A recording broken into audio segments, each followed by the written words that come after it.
Hi, everyone, and welcome to the Femme Force podcast. My name is Rachael and I am your host. And today I am so excited to be joined by Kayla Moran. So Kayla is literally the modern multi-hyphenate. She's a licensed attorney, a content creator, and a founder of her own law firm, where she helps creatives project their brand, scale their business, and operate confidently in a digital world.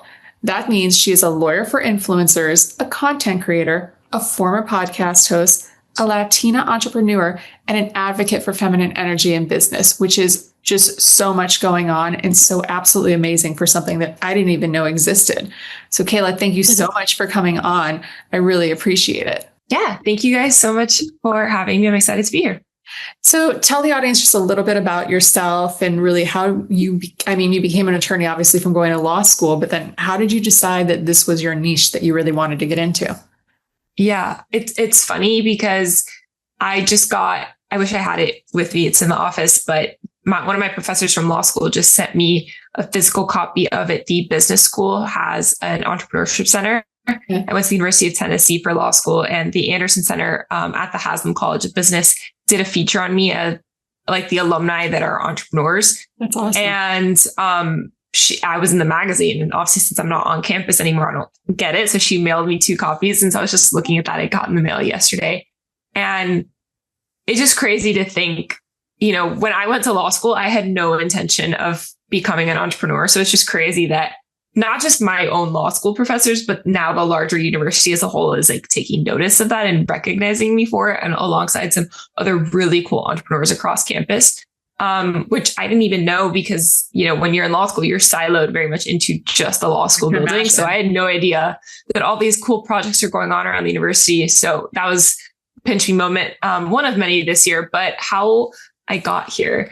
In all honesty, I really don't know. And I don't say that to be like weird or like, I don't know, like toot my own horn or anything. Like I genuinely just think it was a series of just putting myself out there and taking one step forward. And like, it just became what it has. I don't know that if I would have done the same things if I would tell someone exactly what I did, I don't know that it would happen the exact same way that it happens, because it was like a perfect storm of timing and circumstances. They say a lot of times, I always analogize business to dating, but very right timing, right person, right circumstances. Like I really do think it was the circumstances just allowed it to happen. So I went to college in 2015. I started college. And so a decade ago, and, I was so lucky to have like a true college experience, 4-year state school. I graduated in 3.5 years, so I didn't get the full 4-year experience, but I could have graduated a whole year early if I hadn't failed math twice. I'm not by any means like super sore, but accounting for MBA and had to take it all over again. And I will take that C with a win. Yeah, I got 2 Ds in math, and I take it at community college to get a C to be able to pass. I'm here with you.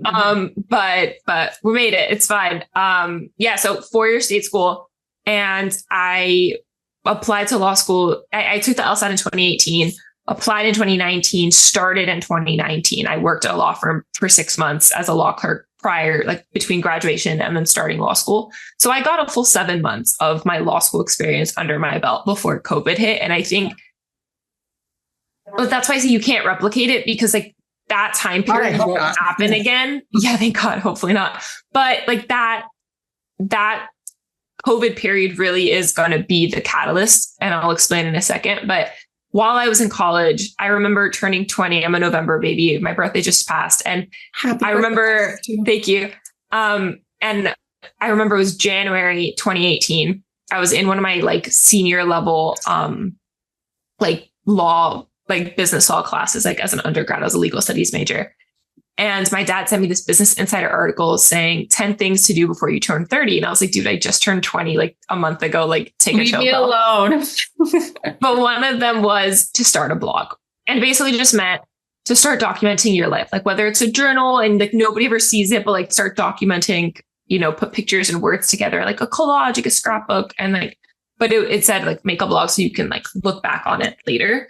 And so he's like, you should do this. Like, I think this would be a really good outlet for you. Cause by that point, I'm 20 now. I had stopped dancing 3 years before. When I graduated from high school, I was a dancer my entire life. And I was really struggling with not having a creative outlet. Knowing that I was going to be pursuing law school. So when I was 16, I decided to fully go into my academics to be able to improve my chances to go to a good college and get a scholarship, because I was a dance major in high school. And like, I knew that I wasn't going to be a professional dancer. I wasn't going to be a commercial dancer.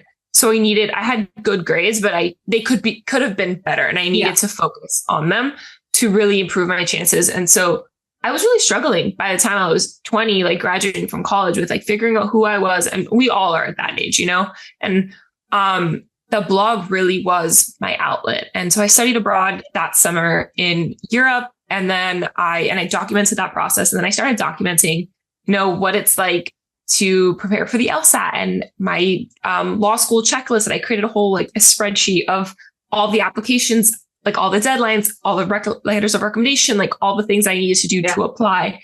And then I used that same spreadsheet. I color coded it based off of like whether I got waitlisted or rejected or accepted. After my own heart here. All that stuff. So, my parents are both in finance or fintech. And so like they are very much spreadsheet people. And I am now, but I'm not naturally that way. But now I have a million spreadsheets. I have a spreadsheet for everything. Oh, spreadsheet. But that was the beginning of really I had created a spreadsheet for a budget in college. Actually just rework that now to, for I'm moving. So you can see the mattress right there. We're doing a lot of things. So I need to start thinking of budgeting and expenses and stuff like that, because I've lived at home for the last 3 years, which I'll get to. But long story short, I chose Tennessee because they had a strong entrepreneurship program within the law school. And it's funny because I never wanted to be an entrepreneur, but I wanted to be in business. I wanted to be a business lawyer and do commercial real estate and own properties and own project management. And so I knew that having some idea of business and entrepreneurship as a lawyer would be beneficial to me, but I never planned to be an entrepreneur. I chose Tennessee because they had a really strong program for it, and the professor had a really good bio, and I was really excited to work with him. And they gave me the most money. Ultimately, when I put all the numbers together on that spreadsheet, all the scholarships came back, everything came back.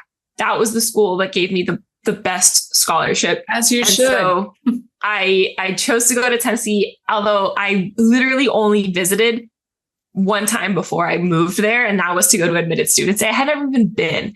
And I grew up going to North Carolina. So they weren't that far away. It was only 2 hours away. I was familiar with it to an extent, but I had never lived in the South. I'm Hispanic. I don't look it, but I am. So culturally it was a little bit different. But it was the best experience I could have ever had. It was really difficult. COVID obviously didn't help, but that blog was my outlet the entire time that I was in law school. And I kept it hidden the entire first couple of months. I was but I did what's word orientation and a week in my life. And I would watch what my first week of law school looked like. I love they the weren't law school videos though. I wish I would have, video wasn't a thing yet. It was all written content. And little by little, TikTok is starting to pick up, but I didn't get on that train until much later. And looking back, if I could do one thing differently, is that I would have started TikTok sooner and started documenting this in video content a lot more. I had a YouTube channel and I had created a handful of videos in high school, makeup videos and stuff, but it didn't stick. And, so I would say if I could go back, I would have done video content a lot sooner, but it doesn't come naturally to me. I'm a talker. I'm a writer. And I'm not good at short, sweet editing, cropping it out. That's just podcast is way more my medium. So that was kind of the beginning. And then fast forward, I struggled a lot my first year of law school, whether it was COVID or just being away from home or, you're 21 years old, figuring your out baby. Who you it's are. insane. There's a lot of emotions, boy drama, all the things. And, I was kind of at the point where I don't know if I want to be here anymore. I thought I wanted to be a commercial real estate attorney, but now I'm in law school and you have to learn all these other topics, right? All these other subjects before you can get to the stuff that you really want to do. By the way, you really never get to that unless you are working in that area as a summer associate or as a clerk during the school year. the classes you take do not teach you how to be a lawyer. They teach you how to think like a lawyer. You're not actually hands-on in it. So I was like kind of starting to get a little bit disillusioned with like, do I really like this? Do I want this? I don't know. And I remember learning about like entertainment law. And obviously we all know about it because like music and TVs and movies, and we know that there's deals being made, there's lawyers in the behind the scenes. Like I didn't really understand that was an industry. And so I kind of learned about it a little bit. And like while I was home, this week is Art Basel, which is why I can't get sick until next week. And so when I came home for winter break, I was like my first year. I was really in that moment of like, I don't know if I want to go back. My parents like finish out year one and then we will talk. Like, we will discuss, but like finish out this year. You're already there. You've already taken out the loans. Like you're finishing this year and like you can drop out, but you're getting a job. Like you're not just going to get a free ride. And so I had a lot to think about, but I started networking and talking to people that were in the entertainment industry and learning more about it. I was like, oh, this is really interesting. Like, let me look at what classes I can take my second and third year that will help me get there, knowing my first year was decided for me. Yeah. And then COVID happens. I come home in March, just like everybody else. And I kind of just went through the motions. And so my grades didn't improve. We went pass fail. There was no opportunities to. And I really struggled to get a job, as most people did. So I got a job in first party homeowners insurance, and it was just paying the bills. I was getting by. I was doing the thing, but like I wasn't excited about it. And so I was really just like, this creative outlet is like the only thing keeping me going. Yeah. And I was, starting to get a little bit of PR packages and getting to know other creators online and like building a community. And I realized like, okay, this is something that like I really want to lean into. Fast forward a year, I'm now in the clinic with that professor that was the reason why I selected the University of Tennessee. Oh, God. And didn't have the grades for it, but he had taken an interest in me and he liked me. He had seen my work ethic. Just like I didn't have class with him. He didn't teach first years, but he saw me around and at volunteer events. I didn't go home for fall break because it was too expensive to go home. So I just volunteered at Legal Aid, like at an event that they had in the community. So I was just me and a bunch of other attorneys that I don't even know. Yeah. And so he really got to see who I was. And he was like, I know I don't have the grades, but like, I want you to be a part of this. I think you'd be a really good person to have in the clinic. And, that was the reason I chose that school. So like, I was really happy about it. And he asked me a question that changed my life. And I will never forget. It was January 2021. So almost 5 years ago, he said, what kind of lawyer do you want to be? What kind of clients do you want to have? And I looked at him and said, the creator, well, it wasn't even the creator economy. It was like social media, like the internet, like digital marketing, like influencer marketing, like all this stuff is starting to like become really popular. And I would really like to kind of be in the entertainment industry and like work with digital creators and like internet. I don't know, something along those lines. Like, I don't know what words I used at that time, but like, I want to be in that world. A lot of these words didn't even exist. We didn't have a lot of this. I was like, I want to be in that world. And he was like, okay, like, I don't really know anything about that. But like, I will see what we can do. Like, let's come up with something. Let's brainstorm. Let's talk about it. He was a young attorney. He was like in his early to mid 40s. So like relatively young, like hip, like new, like he was with the times, which was really, really helpful. Yeah. And I was in the entrepreneurship clinic. So the small business clinic, basically, we would help entrepreneurs in the community who did not have access to legal resources. Student attorneys would do it. So he gave me clients that I got to see a little bit of all the different things that a business person would need in their business or like the legal issues. And I started getting hands-on experience in that. And I remember he was like, do you know what the USPTO is? Do you know what a trademark is? And I was like, no. And he was like, well, I have a trademark client for you. She's a creator. She has a YouTube channel and she needs help with her trademark. And I was like, okay, cool. Like now I'm a trademark attorney. Like that was one moment that like changed the trajectory of my life. And then another one, there was three. So that first one was the question. Then it was that client. And then I got a brand deal. It was one of my first like video partnerships. It was a whiskey brand, and I had to create like create a cocktail like fondue and like I don't know. I don't remember what it was. And so I got this like 20-page contract, and I was like, okay, like this is a lot. It was $1,500. It's not a big deal. It was a very long contract. And I was like, I know what these words mean. I'm learning what this means in school. I don't know how it works like in practice, but like in theory, I know how these things you're like, work. Its purpose. So I was like, hey, can you look at this contract for me? And he was like, why don't you take a look at it? And I will go over what you redline, basically when you mark up the contracts and you make red lines to it and make changes to it marked up so the other side can see what you did. And that was the moment that really was the light bulb moment. I was like, oh, like I could be a lawyer for these people. Like I have access to lawyers for free, included in my tuition, but like for free, I can go to my professors and say, hey, can you look at this for me? You know, yes, people can go to their dad or their uncle or their cousin or their brother, but like they don't really know. Yeah. And this was so early on that a lot of these things didn't really, like we were using old forms of contracts, old templates from the entertainment industry, from music, from TV, from film, from commercials. And a lot of these things don't apply to influencer marketing, the creator economy, and digital media, short form content the way that we know it today. Mind you, at the time I had no idea, but that was really the moment that I was like, oh, I could be a lawyer for them. And so I answered his question a couple months after he asked it. I said, okay, do you remember when you asked me like what kind of lawyer I want to be, what kind of clients do I want to have? I want to be a lawyer for content creators, for entrepreneurs and content creators in influencer marketing, in social media. And he was like, okay, let's find you clients who are in that world. Let's build your credibility. Let's write articles. Let's get published. So when you graduate, you already have a brand, because I really don't know where you're going to be able to get a job in doing that. And he was right there when it came time to graduate. You've never had a later law firm for creators. There is a couple now, and I won't say that there wasn't any at that time. There was like 2 or 3, and the ones that I reached out to all of them, and they were not willing to take on new people. They didn't want to teach people. It was, there was, what's the right way to say it? Like they wanted the whole pie for themselves. Like they didn't, and there's a lot of people in this industry that still don't understand that, like, there's always more time at the table for everybody. There's always more pie to be had. Like there's always more room and more money to be made. Like it's not finite.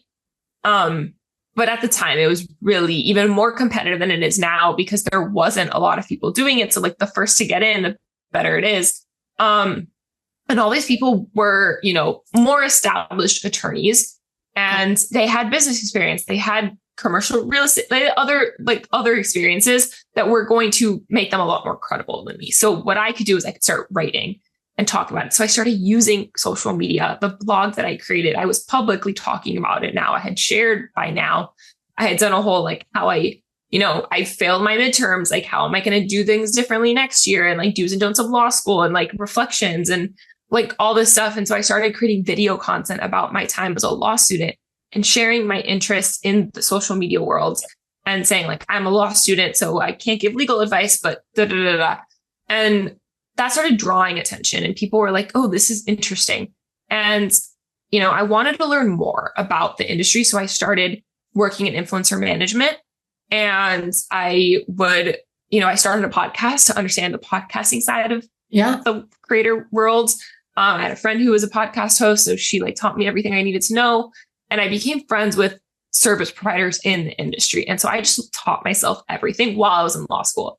And so ultimately I graduated, and he was right. There were no jobs. I did not get a job.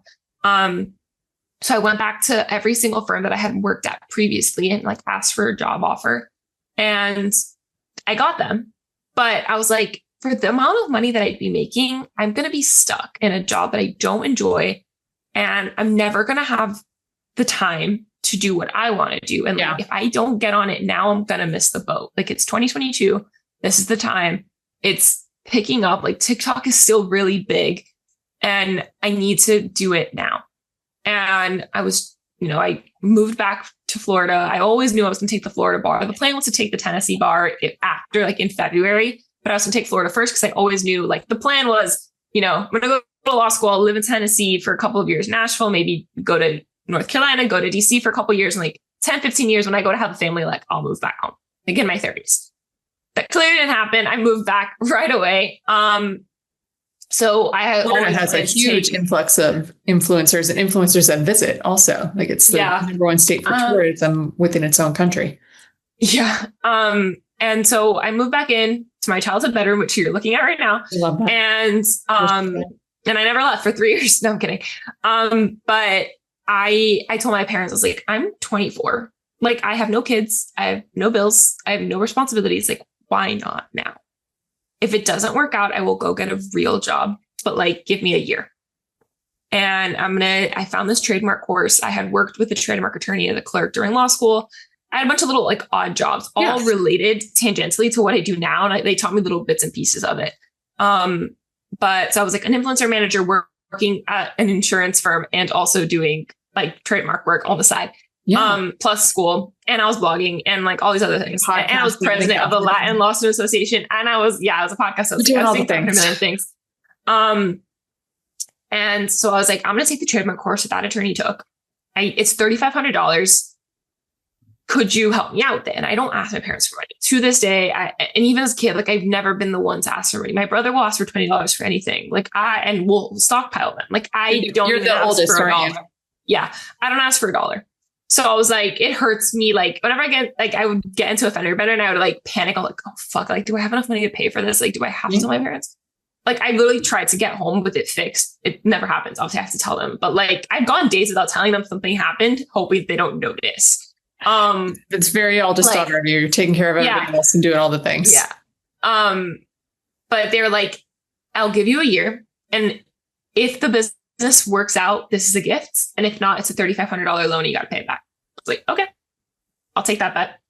Thankfully, never had to pay back. And that was all I started my firm with is I passed the bar. And 2 months later, I started my own firm and I worked part-time as a personal injury attorney for the first year of starting my own thing. I was building my social media. I was on LinkedIn and I was relatively active in law school, but like I was like starting to be a lot more active on LinkedIn, on TikTok, on Instagram. I started doing like marketing content, branding content, like photo shoots and stuff to like get assets to post regularly every couple of days, some content. And then I remember it was like March and I was so unhappy. It was March 2023. And I had just publicly launched the firm in January. And I had gotten my first client through social media and they've been with me up since then. And I've grown with them. They've grown. I've grown. I've had new clients now, but they were the ones who first took a bet on me and were like, yeah, we support you we can use your help and like, we'll help you get there too. Which was really cool. And, so I've been working them for a couple of months. And I was just so unhappy at my day job. And I was like, it's a big part of your day. It's a big part of your life. Yeah. At that point. And I was like, and I had a really bad mediation. The client was really mean to me. And I just had a couple of bad experiences. And I was like, I told my parents, I was like, guys, and like the guy I was talking to them, I was like, guys, I don't think I can do this. Like I said, a year, like August is a year on paper. Like I'm clocking it. Like if things don't change, like I'm doing this. And everybody's like, yeah, like I support you. Like I kind of had a feeling that was going to happen. Like you always kind of knew you wanted to do things your own way. And, like, why not? Like, this is the time. Like, you can always, no one can take your license away from you. You can always go back. But if you don't do it now, you're never going to do it. And I was really lucky that everybody around me believed in me. Like I saw a lot of content over the weekend of like, how did explaining what you do to your family go over Thanksgiving? I'm like, don't get me wrong. Did I have to explain it? Yes. I get that. Do they still not fully understand? Yeah. They don't understand the mechanics and like how like it the ins and outs of what I do. Don't know what I do.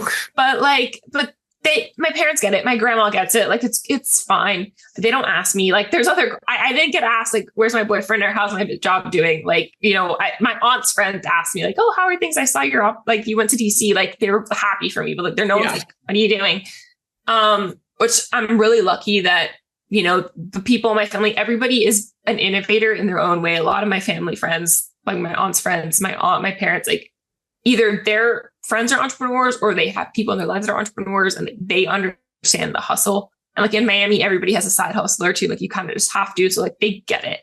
And they were really, really great about it. And I told my boss, was like, if things don't change, like September 1st is a Friday, I'm out of here.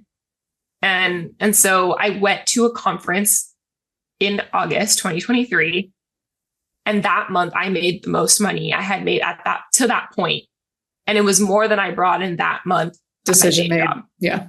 And I remember I was in New York. I was staying at a friend's apartment. It was a penthouse in Tribeca.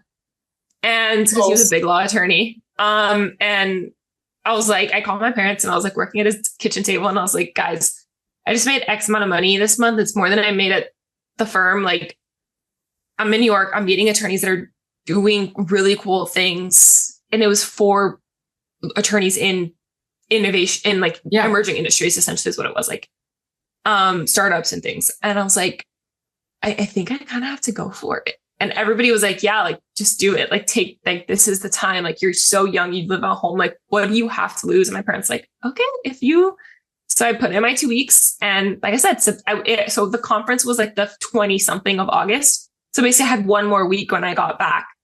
And I don't even think I put in a full 2 weeks. I was like, September 1st, I had told you in March, September 1st is a Friday. So Labor Day was September 4th. And that Tuesday I was on my own. And yeah, I honestly never really looked back. So that's how I got here. There's a lot of ups and downs in between. But I will say, like, I never planned to do this. But if you look back, I always said that I wanted to. You're kind of set up that you wanted to do this. You just didn't know you were setting yourself up to do it. Yeah, I wanted to work with founders and business owners and business law and real estate and have multiple different businesses. Like, I've always wanted to have like a couple of content creators have that. They've got a lot going on. Have a bunch of different things going on. And I wanted to be able to do all of them. And I still wanted to be a mom, and I want to have a family, and I want to travel. So like, I knew I needed a job that was flexible. And so one thing I always tell law students and just people in general is one of the most important things in helping me get here was that I knew what I didn't want. And that's why I struggled so much in law school, is that I saw the writing on the wall. I saw the firms that I was working at. I saw what my classmates were doing and what they wanted, what they were excited about. And they were talking about all their work experiences and they were having all these like moments. And I was like, that's not what I don't want those things. Like, and I saw my bosses and I saw the people that I report to, and I was like, that's my life. In 15, 20 years, that's what my life looks like. Yeah. And that's not what I want, And so I think the most important thing is you don't need to know what you want to do. You need to know what you don't want, but you need to go through it, right? Like, I think a lot of people nowadays are skipping that learning step. Like, a lot of content creators, a lot of young people are coming straight from high school, straight from college into content creation as a full-time job. And they're making really good money. They don't have business skills. They don't have. Their parents are managing them, and their parents haven't done this before, but they're trying to protect them. They end up stealing money or losing money, making bad. Not even that, but they don't know how to professionally. Like, I mean, I'm in a t-shirt right now. Like, I'm not the most professional, but like when I need to, I actually have to get ready for an event after this that is at a law firm. I will have to go put on slacks and heels and put on some makeup and like show up. And like, I know what it was like to go into an office every day, 8:30 to 5:30, 9 to 6, commuting. Like, they don't know how to do that. And I think that's such a disservice. Like, customer service experience is great, but a lot of them never even did that anymore. Like, I worked at Coldstone. That was my first job. Like, go work at McDonald's, like go work at Starbucks. No, they dance on TikTok and then they're famous. And then like, and there's nothing wrong with that. No, but I'm like, when I work with creators, and I work with managers that work with creators that are like that. And there's a lot of teaching that needs to be done. And don't get me wrong, I love it.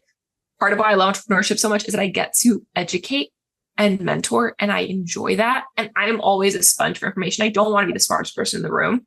I want people to teach me what I don't know. And I enjoy doing that. But sometimes I really look at and I scratch my head and I'm like, my brother's 24, my cousin's 23, my younger cousin's 18, and I see it with them. My cousin's first job was she was 18 now that she graduated from high school. She's a medical assistant.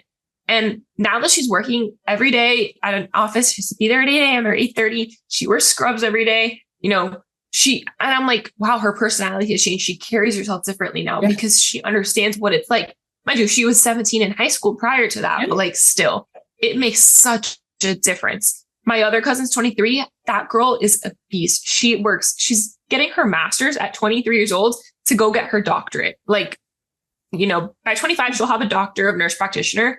And, I was 24 with a law degree. Like, her and I are built differently than my brother and like her younger sister. And I'm just look at them and I'm like, come on, guys. Like, I need you to, what was my brother's first job? I don't even remember what my brother's first job was. He was like, he worked on a golf course. And I'm like, yeah, he knows how to talk to you, but the guy can talk to a wall. But like now that he's working in an office every day, his personality changed. He carries himself better. Yeah. He knows how to those soft skills are so important though, to being able to talk to anybody. All of those soft skills are so everything we do is via email. And so you miss that in person. Everything's remote. Everything's digital. There's no in-person connections anymore. But like when you go to an event, I see people walk into a room on the phone and they don't look at anybody. And I have my days where I do that too. Like you walk into the room without looking at your phone. You're saying hi to everybody. You're walking. You're like, "Oh, nice to meet you." Like, "Oh, I like your jacket. Like, where'd you get it?" Like start conversations, like small talk. Like that makes such a difference. But yeah, and it's funny because I always joke too that we always thought my brother was going to be the entrepreneur and that I was going to be the corporate person because my brother has that personality. And my brother's always been good with money and like finance. And he works at a nonprofit and I'm the entrepreneur. And I'm like, this is weird. Like, but I mean, he's working on a side project too, but like I said, everybody in Miami's a hustler, but it's cool to see, when the older we get, the more work we do on ourselves, we actually go back to our younger selves. And if I look back at what younger me wanted to do, it's not all that far off. I remember one of my first like legal assignments in college was, stating what kind of lawyer I wanted to be or something. I don't know. It's like a reflection assignment. And I said that I wanted to be a lawyer for a lifestyle company like Coca-Cola or Target because I wanted to work on a bunch of different types of law and a bunch of different types of projects. And so now I get to do stuff like that. I get to review contracts for these brands on the talent side. So it's like I manifested it in a really weird way. And I also said that I wanted to be a lady who lunches who work because she wants to. And by that, I mean, not a housewife, although my grandma did make that joke today because now I'm moving. She's like, "Oh, you're going to be a housewife," meaning like I'm going to own my own home. I'm not owning it, but whatever. Yeah. English is not her first language. But I meant by that was that I want to work on my time and things I want to do in the projects that excite me and the people that I want to work with and make money on my own time. So I have time for a life outside of work and my personal life and my friends and travel and family and like creative projects. And so being an entrepreneur, owning my own business allows me to do that. And I wouldn't change it for anything. And it's just so amazing because you started as the creator who is now representing the creator to lawyer who now represents the creators. And when you're representing, understands every aspect of the business, and a lot of attorneys don't. A lot, any service provider, you need to meet your clients where you're at. You need to know what your clients are doing and how they operate, how they think, in order to best anticipate their needs. The industry and advise them. Yeah. So when content creators are coming to you, or just someone starting off and they get their first, they don't have a lawyer, they don't have a manager, but they get sent a contract for their first brand deal. What are the essential legal documents that they should have? Yeah. So I think going back to even me, like how I got here, your goal is what you don't want. Why are you a content creator? What are you looking to do? What kind of content do you create? What kind of brands do you want to work with? Why do you want to put yourself out on the internet? Like there's obviously levels of like how personable and like how private you are. Like, and there's nothing wrong with either. Just, your mileage will vary, but why are you doing it? And how are you going about it? And who are you working with?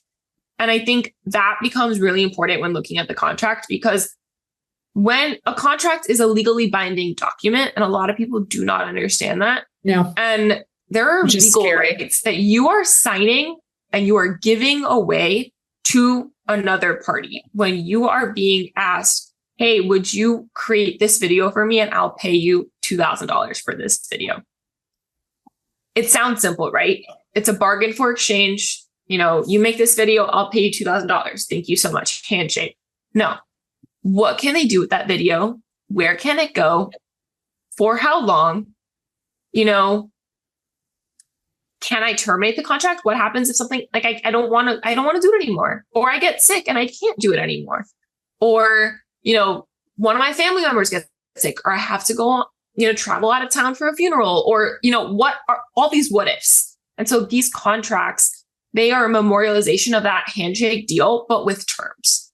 And brands will make a contract very one-sided and very favorable to them and not account for the fact that the other person has rights. Yeah. And if you sign that contract just as it comes and you don't understand what you're signing, you are giving up a lot. And oftentimes it's worth way more than $2,000.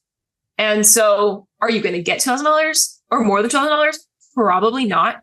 But you can try to make the contract a little bit more favorable to yourself. Honestly, the goal is always to get as much money as possible for my client and make the contract as mutually favorable. The goal is not to get it to be one-sided to us. That's not fair. Because that's not going to help them grow their brand. They're not going to be able to work with them and use travel.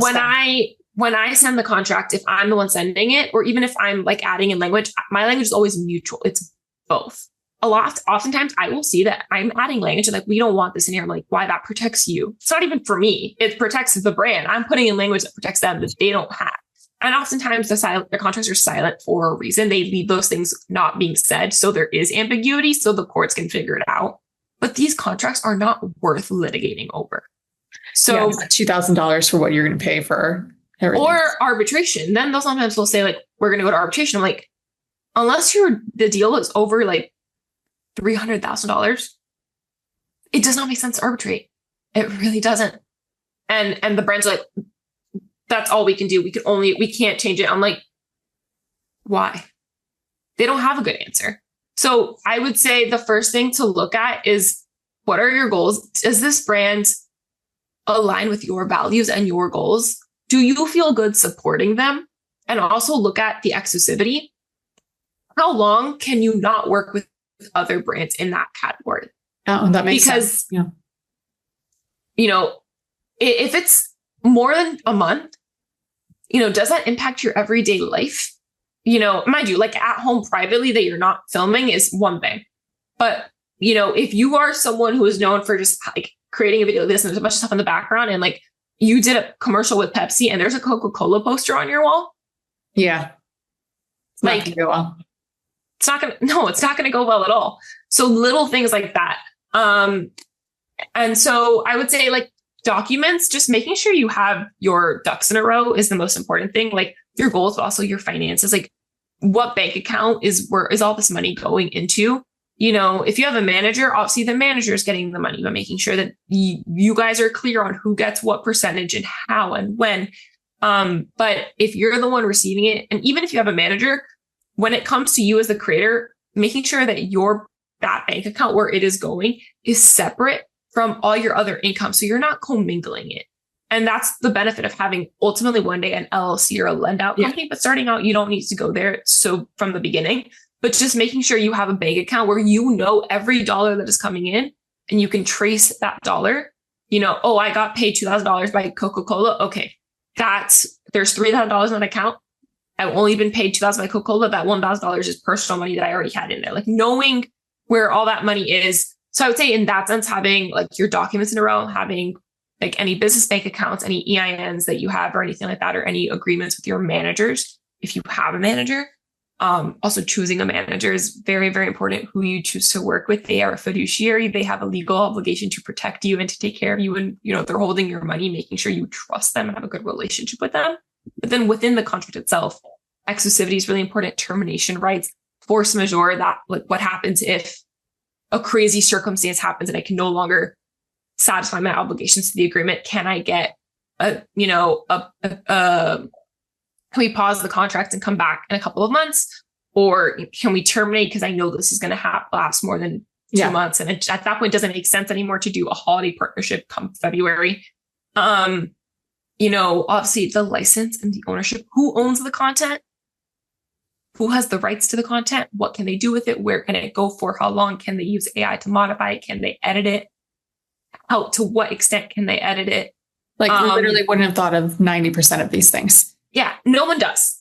And that's okay. That's why there's experts here to help you, and I often say, even with a manager, a manager's job is not to review the contract. It is to facilitate the operations and the behind the scenes day to day of your business. They manage you as a business. You are the creator. You are the business. They are making your life easier. They are facilitating it. They are managing it. They are communicating to the brands on your behalf. They are taking your content and delivering it for approval. They're communicating back, oh, they want these edits. You can also limit how many edits and revisions they can make in the contract. And that's a manager's job. The contract, not all managers, and I will argue 90% of them do not have a good background in legal. And they're not lawyers, and they're not supposed to be lawyers, and that's okay that they're not lawyers. But then they should not, one, they should not be signing the contract on your behalf. And two, they should not be telling you, oh, it looks good, and sign. They should be advising you, like, these are the issues that we see in the contract, and like, let me know if you understand them, if you have any questions. If they cannot answer your questions, then you need to get a lawyer on the other side. Or you need to tell your manager, hey, I think you should get a lawyer to protect you and me. So I represent both managers, management companies that represent multiple creators, and then creators independently that don't have managers, or sometimes creators who have managers, but they have contracted me separately from the manager, and I work together with the manager. That works too. There's all these legal arrangements that can be made. But yeah, not all managers understand the legal side. And I think they need to have a good understanding of it, but I don't think they need to know as much in depth as you're a subject matter expert in your own subject. So they're the subject matter expert of managing and doing the influencer, and you're the lawyer. So you're the subject matter expert. And you have to be careful what they're promising too. Yeah. And also agents are different than managers by definition, by legal definition. They have different responsibilities. They have different reporting requirements and licensing. So you need to make sure that, your manager is not the whole business. Yeah, it's a whole business. There's a lot. Yeah, this industry has changed a lot in the last 5 years. It's gotten a lot more. I mean, we have a long way to go, but it's a lot more, there's a lot more industry standards now. There's a lot more professionalism now. There's a lot more, guardrails in place. Yeah. Things are tough. We're bottlenecking. We're regressing a little bit. This year has been hard. Brands are being a little bit more stingy again, but that's just a sign of the times and the economy and the way things are. And it ebbs and flows. There's ups and there's downs with every industry. There always will be. A lot of times these contracts were modified from traditional media and entertainment, and those deals, while we're going back to that, we're seeing the really big influencers become celebrities in their own right. Think it's like reality stars, but now content creators. We're seeing, but some of them start off as content creators and become reality stars, and they become people that you follow. They're full-on celebrities. So they're doing endorsement deals. They're doing Super Bowl commercials. So we're going back to that again. But the average creator is not at that level. So those levels of contracts do not work for them, that intermediate starting out level. And we all got to start somewhere, unless you start off on a reality show, like and at that point, you do have the resources to maybe hire an attorney who specializes in working with those people, and the deals are going to be different. But the average person is just doing content in their bedroom. They're not there. So you're right. You need subject matter experts that understand that aspect of the business and understand and can meet you where you're at. And that's a lot of the content that I create. So I'm still a creator. I think you mentioned it. I'm still a content creator myself, both on my personal channels, but also I market my law firm by being a content creator and creating content about legal things, or about just scenario based content of things that I've seen in my day to day working with brands and working with creators and working with managers. That is, I meet them where they're at. I create content. I'm on the platforms the same way they are. And that is how I'm finding clients.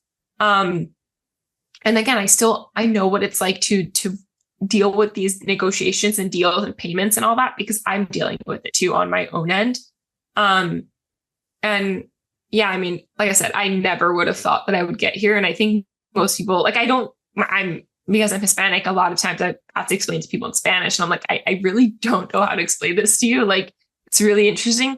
But I'm starting to connect with attorneys in Latin America that do what I do, because there's influencers in Latin America. There's influencers in every country now. Yeah. So it's really cool. Yeah. It's a really cool evolving industry. There's, like I said, there's a long way to go, but we've come a really long way too. And I'm excited to see, now there's so many new challenges every year. There's a new one, but AI and, tech. And how do you see that changing for your law firm? What's next for your law firm with all these changes going on? Yeah, that's a great question. I think for me, focusing on scaling, I'm at the point where I don't necessarily have enough hours in the day or time to do all the work that's coming my way as just myself. So hiring and delegating is becoming an increasingly important thing that I'm focused on. I hired an operations manager or a chief operating officer, a fractional COO to help me with that executive decisions and admin and business management side. Because like I said, they don't teach you that in law school. And I've done a decent job doing it myself up until now.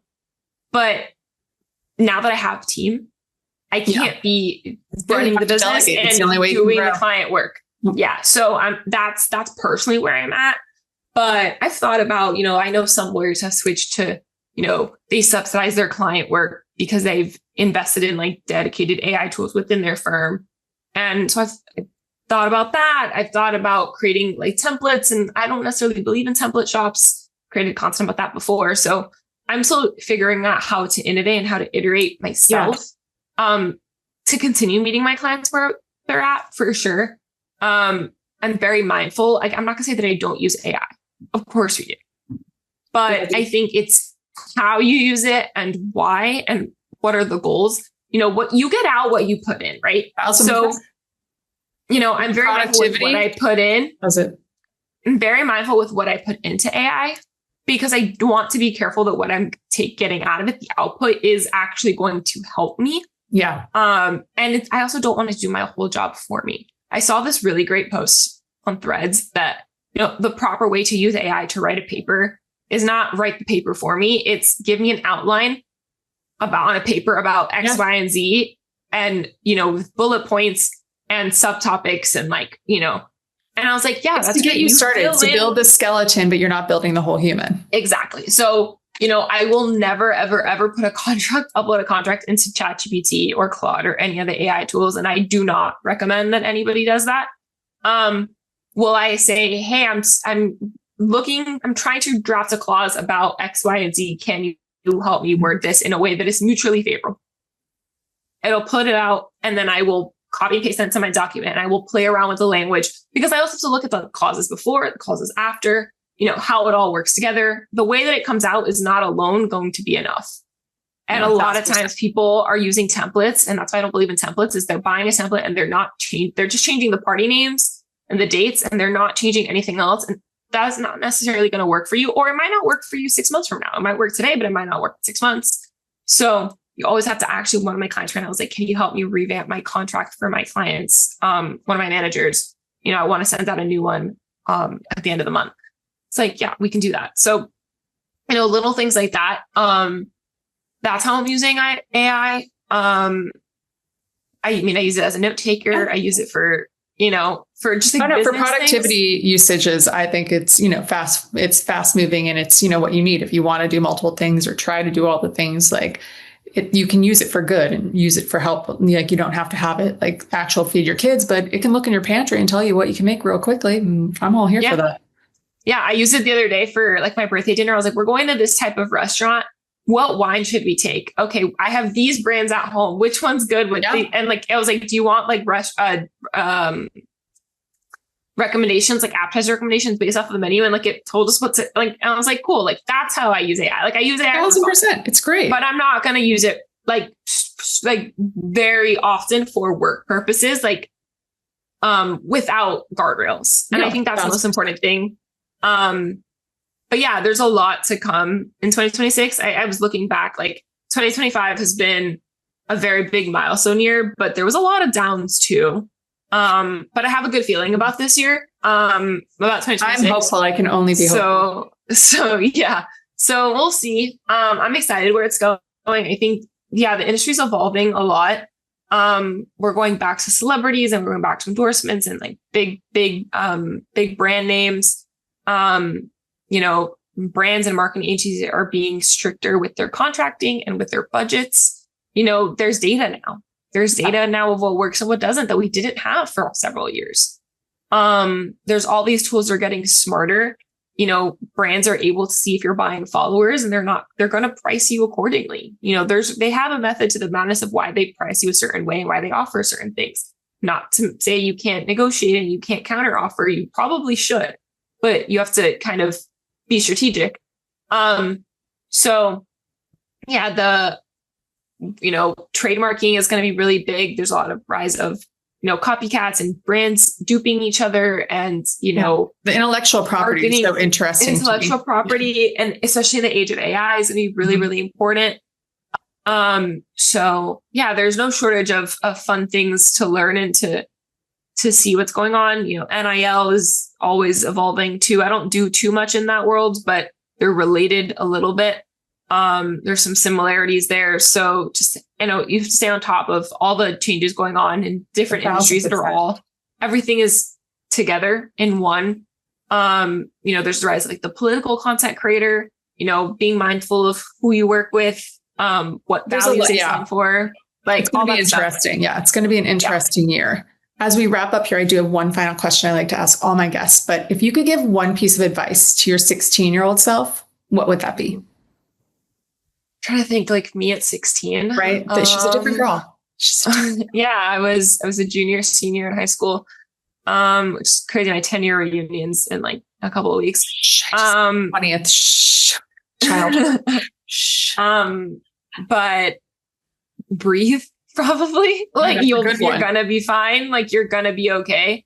I've always known what I wanted. I've always been a go-getter. I've always been like a mini, like, we call my mom, like, it's awful, but like we have like a nickname. I'm not going to say it, but we have a nickname for my mom that is very much like, she's a tyrant.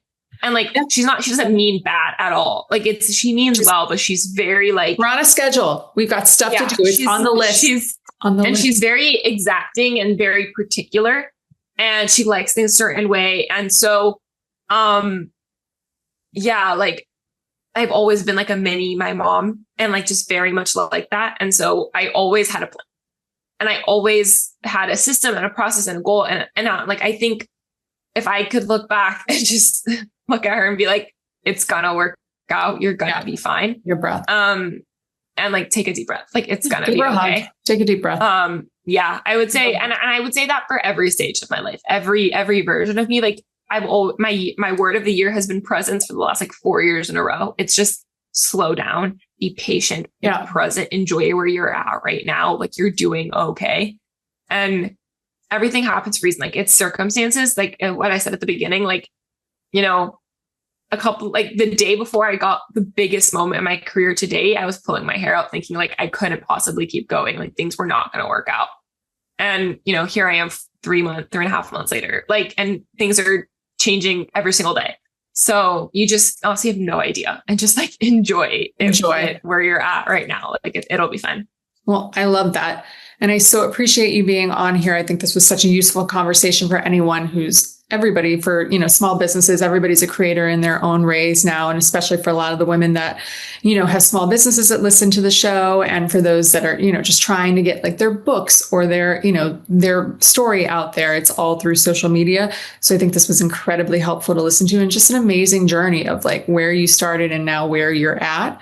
So plug yourself, tell the listeners where you can find yourself. And, we're going to put that all in the show description too. Yeah. To finish, I'll say you're like 100% right. Like we're all content creators now. Like there's people who are like, oh, like there's like a lot of people on Reddit or like trolls that are like, oh, I don't want like to date an influencer, or like, oh, she's just trying to be an influencer. It's like, if you are a business owner, if you are trying to do anything in this world, you have to market yourself. Personal branding is key, and influencers they're really good at personal branding to the point where they are influencing people to buy things, and they are converting. And that is how they become successful. But if you just want to create content to market, you can just be a content creator. You don't have to be an influencer. Like use whatever word you want, but we're all marketing ourselves. We're all selling ourselves. And this is a capitalistic society. This is it's all marketing. You have to market yourself. You do the work. Get left behind. Yeah. So I totally agree. And I hope, any contract that you review are going to have, if it's not a scope of work or a statement of work, it's a deal sheet or a term sheet. Like they're the same thing. So the contracts don't change all that much. You have to understand contracts and business and professionalism and, marketing. So I agree. I think this is for the most part universal. And you can find me at KaylaMoranLaw.com, Kayla Moran Law on social media, or just Kayla Moran on my personal accounts. I'm on Instagram, TikTok, Threads, It's on LinkedIn, sometimes YouTube, website. for sure LinkedIn. It's all linked on my website. Everything starts there, or on my personal Instagram account. It starts there too. I do have a podcast, but it is currently on hiatus, so look out for that. And yeah, there's a lot more to come. So hopefully you join me. Yes, everybody check her out. Check her out on social media. Give her a follow. Definitely check out the YouTube, and can't wait to hear the podcast because I think it's going to be amazing to just learn so much more from you. Yeah. Thank you, Rachel. Thank you, everyone. We'll see you next week. Bye.